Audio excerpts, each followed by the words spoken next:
O Evangelho do poeta João, a verdade de Jesus. João 8, 21 a 38, trata da verdade. Esses versos 21 a 38 estão em 3 blocos. O primeiro bloco vai do versículo 21 ao 30. O segundo começa no versículo 31 e vai até o 38. E o terceiro bloco dessa sessão se inicia no verso 39 e é concluído no verso 47. Eu vou ler cada um desses blocos, segundo uma paráfrase que eu preparei, e trazer algumas lições para nós. Acompanhe, então, a leitura que farei de João 8, 21 a 30. Em outra conversa com os religiosos de Jerusalém no templo, Jesus lhes disse: saibam que eu vou embora.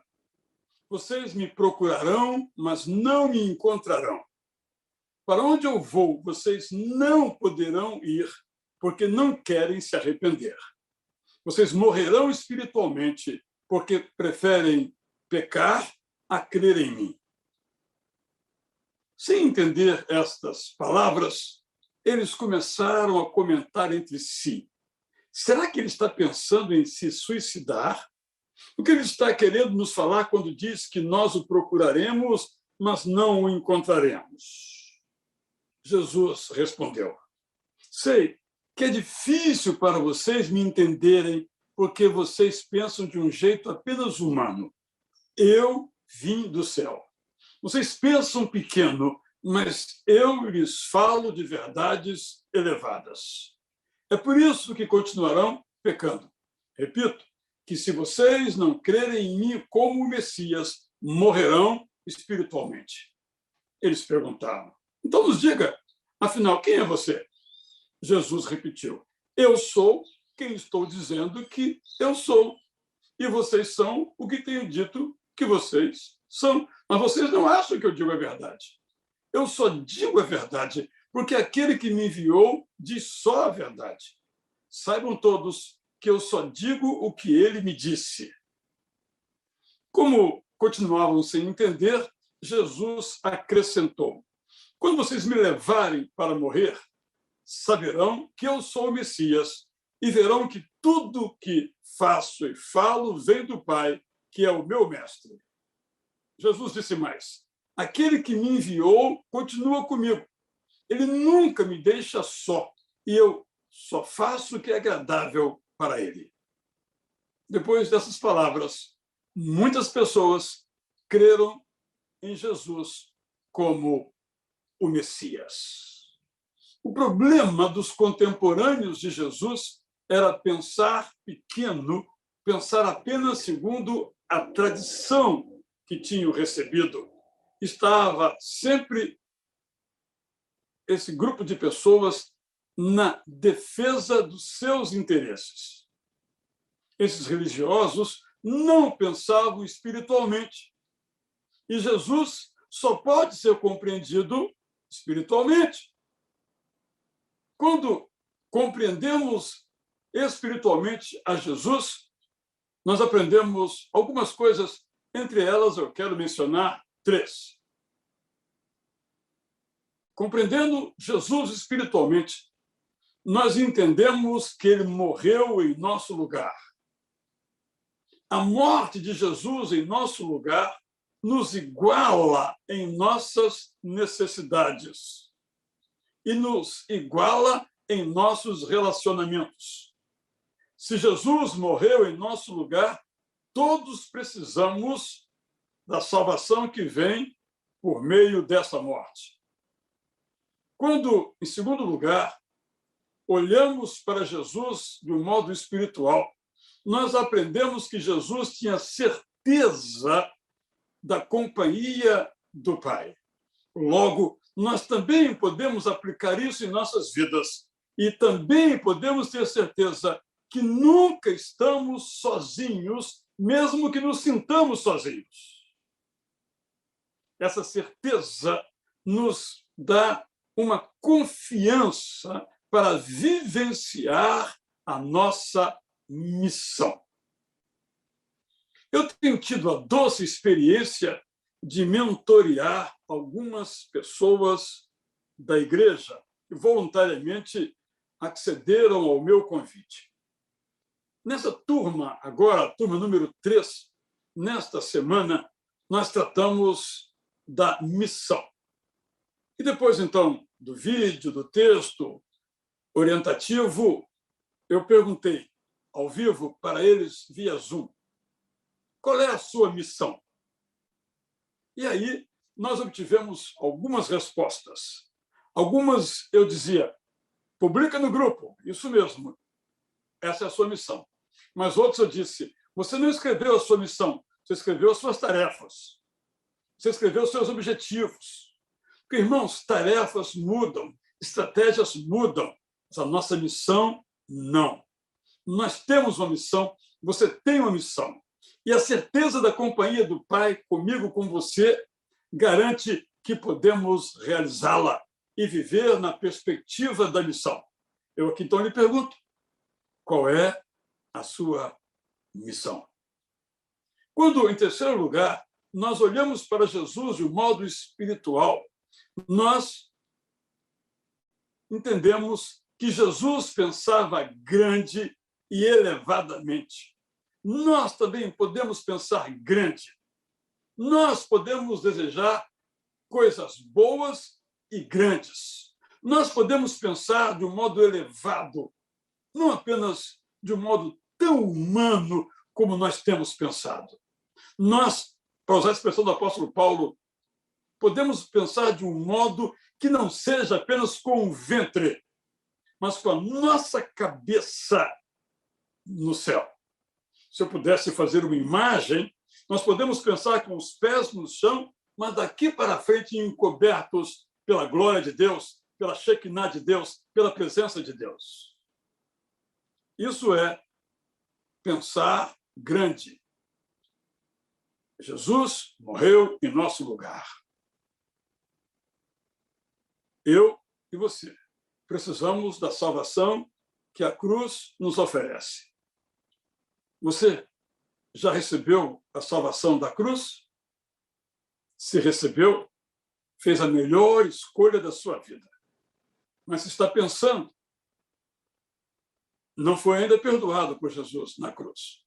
Porque esse perdão é universal no sentido que é para todos, mas é exclusivo para aqueles que aceitam. Já aceitou o perdão de Jesus? Ele morreu no seu lugar. Quando nós pensamos espiritualmente, nós podemos ter certeza, de uma vez que já fomos salvos por Jesus na cruz, que podemos ter certeza da companhia do Pai conosco, para que então nós comecemos, continuemos e completemos a nossa missão. Se pensamos em Jesus espiritualmente, pensamos grande, não com os desejos das circunstâncias, mas pensamos grande como Jesus pensava. O texto bíblico continua, agora dos versos 31 a 38, que vou ler. Para os que creram, Jesus disse: continuem atentos às minhas palavras. Fazendo isto, mostrarão que são realmente meus alunos. Conheçam a verdade e a verdade lhes libertará. Eles perguntaram: como você nos promete que seremos livres se já somos livres? Nós somos descendentes de Abraão e nunca fomos escravos de ninguém. Jesus respondeu: prestem bem atenção. Todo aquele que vive no pecado é escravo do pecado. Vocês bem sabem que o escravo não fica para sempre na casa em que trabalha, mas o filho fica. Para serem filhos e não escravos, vocês precisam que eu os liberte. Bom saber que a verdade liberta. Mas aí, a nossa época, que se acha o substrato das civilizações, A nossa época que acha que tudo que veio antes é atrasado. A nossa época que é cheia de orgulho disso, daquilo, tem 3 visões sobre a verdade. A primeira, a verdade existe e pode ser conhecida. Segundo, a verdade existe, mas não pode ser conhecida. Terceira visão, a verdade não existe. Jesus, no entanto, está na primeira visão. A verdade existe e pode ser conhecida. Para entendermos isso, vamos nos lembrar que há diferentes tipos de verdade. A verdade científica, a verdade filosófica, a verdade teológica e a verdade soteriológica. A verdade científica procura ser objetiva.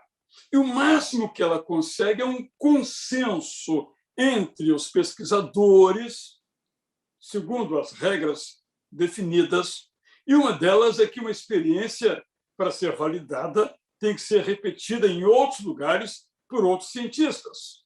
Há uma verdade científica, não é perfeita, mas há uma verdade científica que tem entre as suas atribuições fazer uma pesquisa com um experimento ou uma observação que outras pessoas em lugares diferentes possam observar. Então, por exemplo, 2 corpos não ocupam o mesmo lugar no espaço. Experiências são feitas. Por isso, eu nem preciso fazer uma experiência que se eu pular de 10 metros, eu vou me machucar e talvez morrer. Porque é uma lei da física. E a ciência demonstrou isso. Alguém questiona? Portanto, há uma verdade científica, mas ela é baseada no consenso. E também há mudanças com o tempo. Há uma verdade filosófica, e é marca da filosofia verdadeira dizer eu não sei.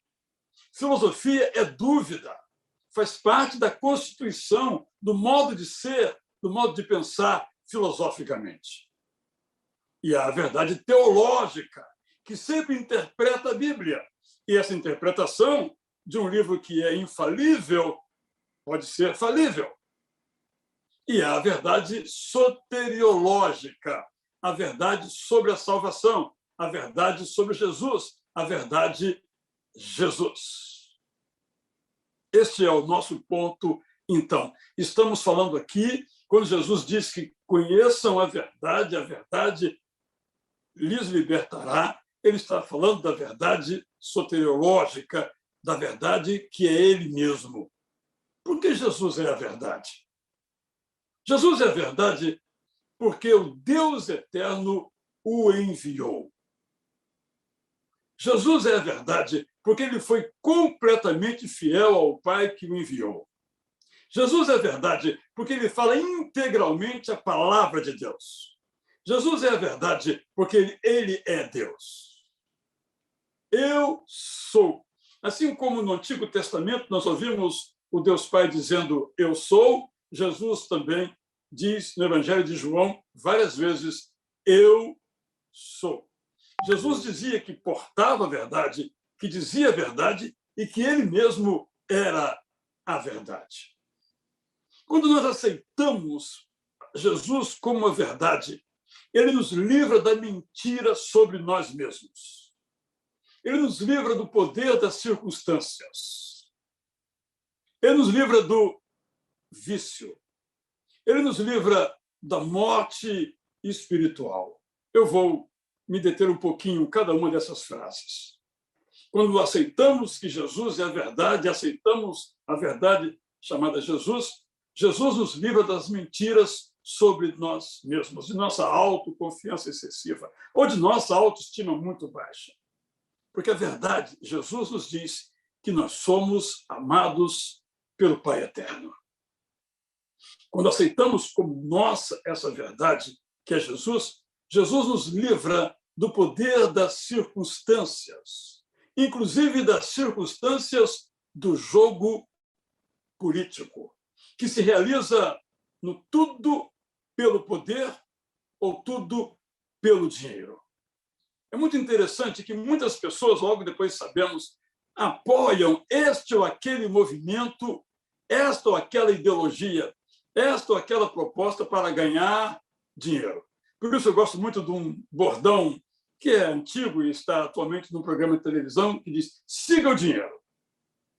Muitas vezes, fulano apoia cicrano, não pela causa, mas pelo benefício. Jesus nos livra da mentira sobre nós mesmos. Jesus nos livra do poder das circunstâncias. E Jesus nos livra do vício. É muito inspirador nós ouvirmos testemunhas do modo como algumas pessoas viviam até encontrarem Jesus.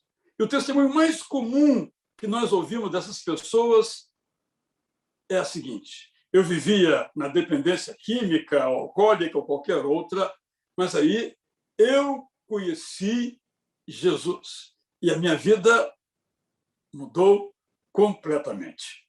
É linda aquela camiseta do grande projeto Cristolândia, bem no peito escrito: Jesus transforma. Jesus no livro do vício, seja um vício muito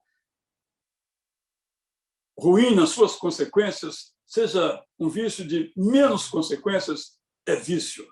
Mas quando conhecemos a Jesus, a verdade, essa verdade nos livra do vício.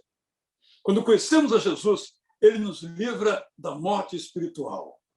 Morte espiritual é a ausência de Jesus.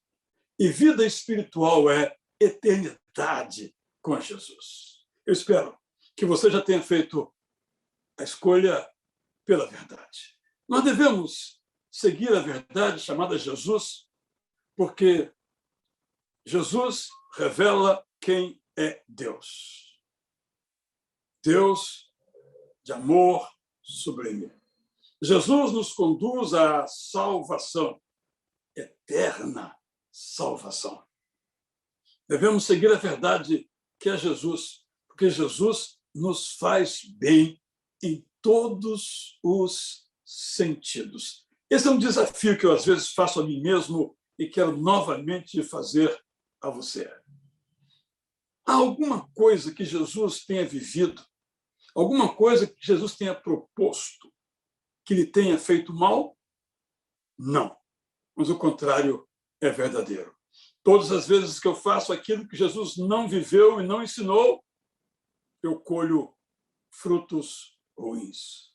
Mas Jesus sempre nos faz bem. O que me leva a pensar, então, que Jesus deve por nós ser seguido, porque ele nos ensina a ajudar e a fazer o bem. Jesus nos ensina e nos ajuda a falar e a viver a verdade. Todos amamos a verdade, mas sem Jesus nós não conseguimos permanecer na verdade. Eu vou, então, agora para o outro bloco que temos nos versos 31 a 38, eu vou ler e espero que você possa me acompanhar, então. Para os que creram, Jesus disse: continuem atentos às minhas palavras.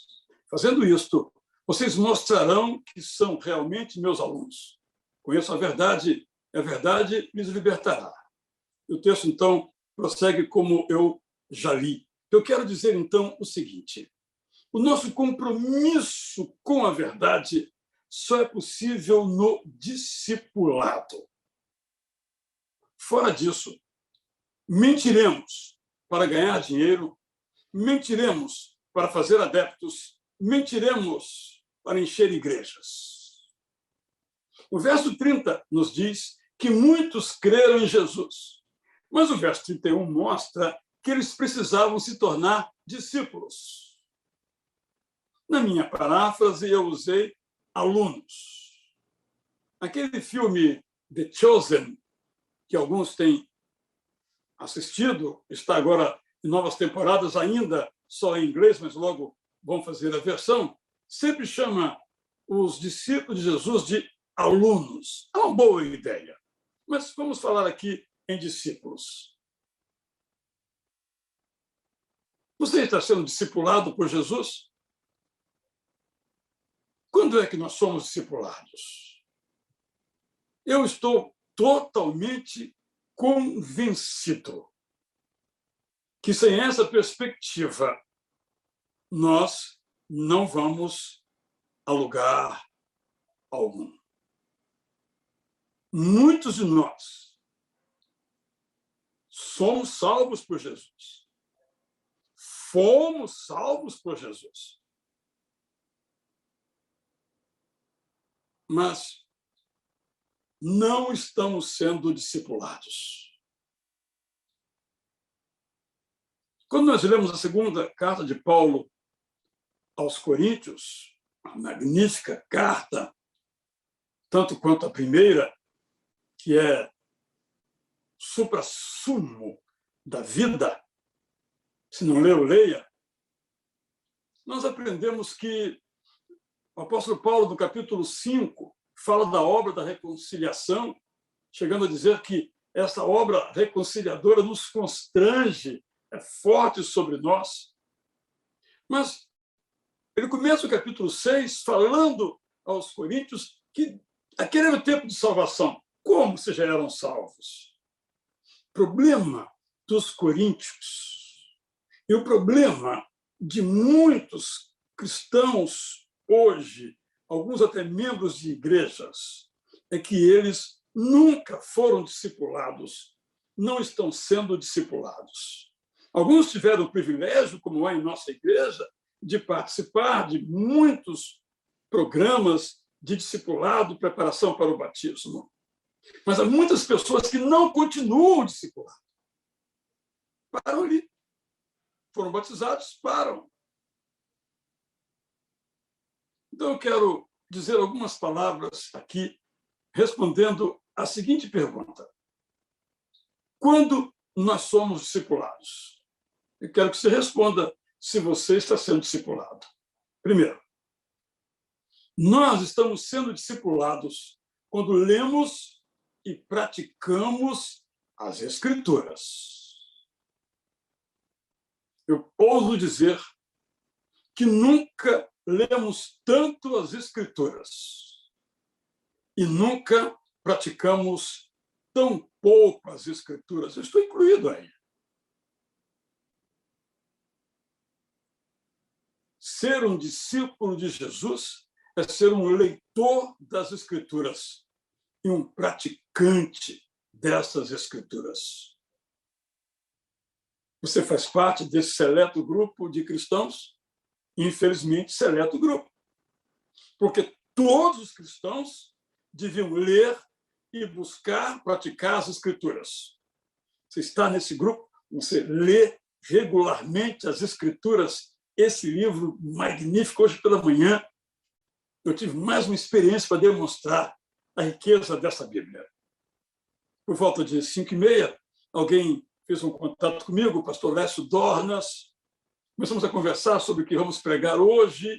Ele disse, pastor Lécio, vou pregar sobre o Salmo 23.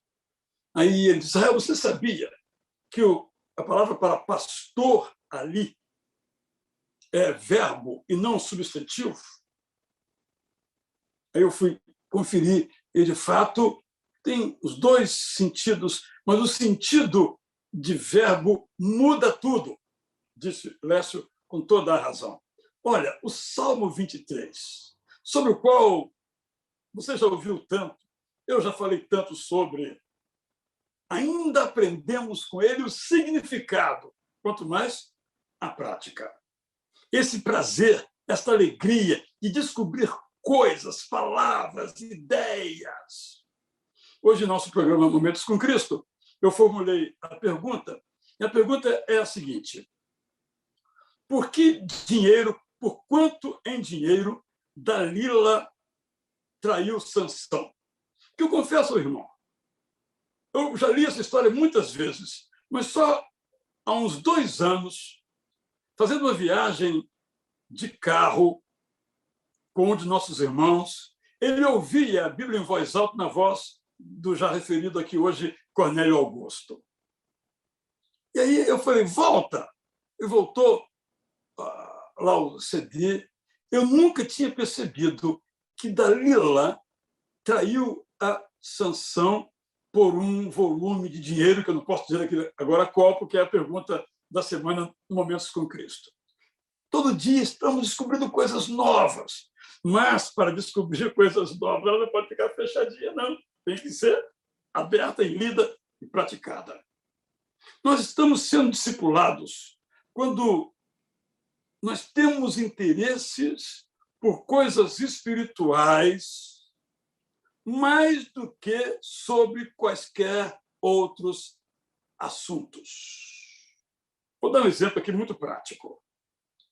Você pega um controle remoto diante da televisão e vai passando ali quem tem TV a cabo, sei lá quantos canais tem, é muito canal, que você nem consegue passar todo, depois se repete também.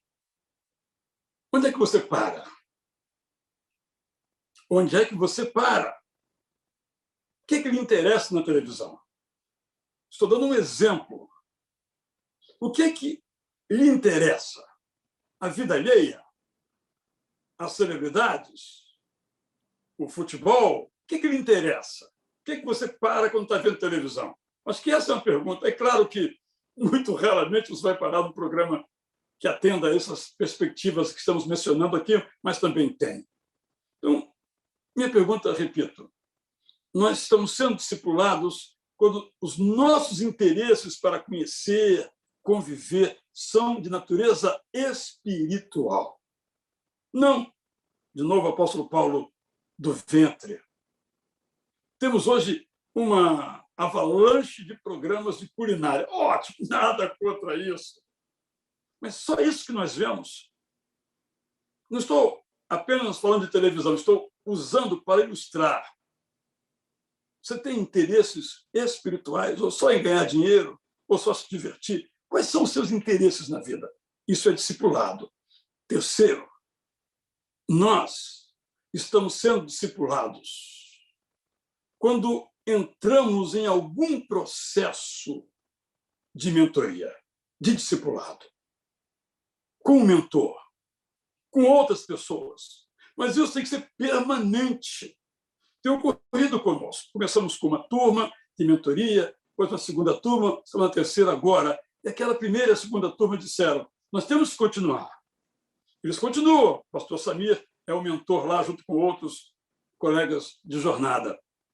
E eles fazem esse trabalho lá, porque a mentoria continua. O Samir diz, Israel, agora que está ficando bom, agora estamos conhecendo, estamos nos abrindo mais, sempre em torno da palavra de Deus. É um tipo de experiência para que essa palavra de Deus seja viva na nossa vida diariamente. Precisamos desse discipulado, senão nós vamos seguir outros mestres, cujo objetivo é apenas ganhar dinheiro ou prestígio. Mas quando seguimos ao Mestre Jesus, o objetivo é vida com plenitude. 4º lugar, nós estamos sendo discipulados quando estamos dispostos a subir o Calvário com Jesus. Passa, às vezes, de relance, curtíssima história de Simão o Cirineu. Mas ele se dispôs a subir o Calvário com a cruz, ou parte dela, de Jesus, nas costas. Uma linha só fala sobre Maria, mãe de Jesus. Também pagou o preço, o risco. O discipulado tem risco de subir o Calvário.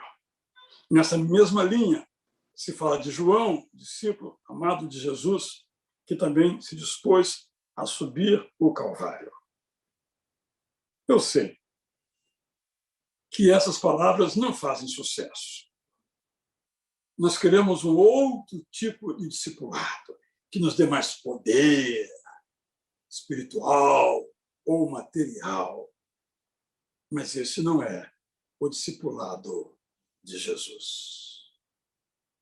Essa é a verdade de Jesus. Vou aqui recapitular muito brevemente para você. Jesus é a verdade. Temos vivenciado uma condição em nossa época, como eu disse, que se acha a máxima, nossa época se acha a sábia, nossa época julga todas as anteriores como envelhecidas, arcaicas, superadas. A nossa época é orgulhosa, a nossa época é vaidosa. Temos que voltar às palavras de Jesus. A nossa época acha que não existe verdade. Daí até uma expressão pós-verdade. Não existe pós-verdade. Porque o que vem depois da verdade é simplesmente a mentira. E Jesus, então, nos diz a verdade. Jesus é a verdade. Não é a pós-verdade, que é mentira, que nos liberta. É a verdade de Jesus. De que eu preciso ser liberto? De que você precisa ser liberto? Se você ainda está preso ao poder do pecado, convide Jesus para mudar a sua vida. Se você não está nesse processo de ser discipulado por Jesus, pelos recursos que a sua igreja oferece, você é convidado a ser, de fato, não apenas um cristão, digamos assim, mas um cristão que é aluno de Jesus, que é discípulo de Jesus. É isso que aprendemos com a palavra de Deus. Jesus mudou o seu viver quando morreu na cruz no seu lugar. Mas Jesus deseja continuar mudando o seu viver. Quando você se aproxima dele como aluno, como discípulo, e põe os seus ouvidos para aprender com Jesus. Eu aprendo todos os dias com Jesus. Espero que você também. É assim que ele muda o nosso viver.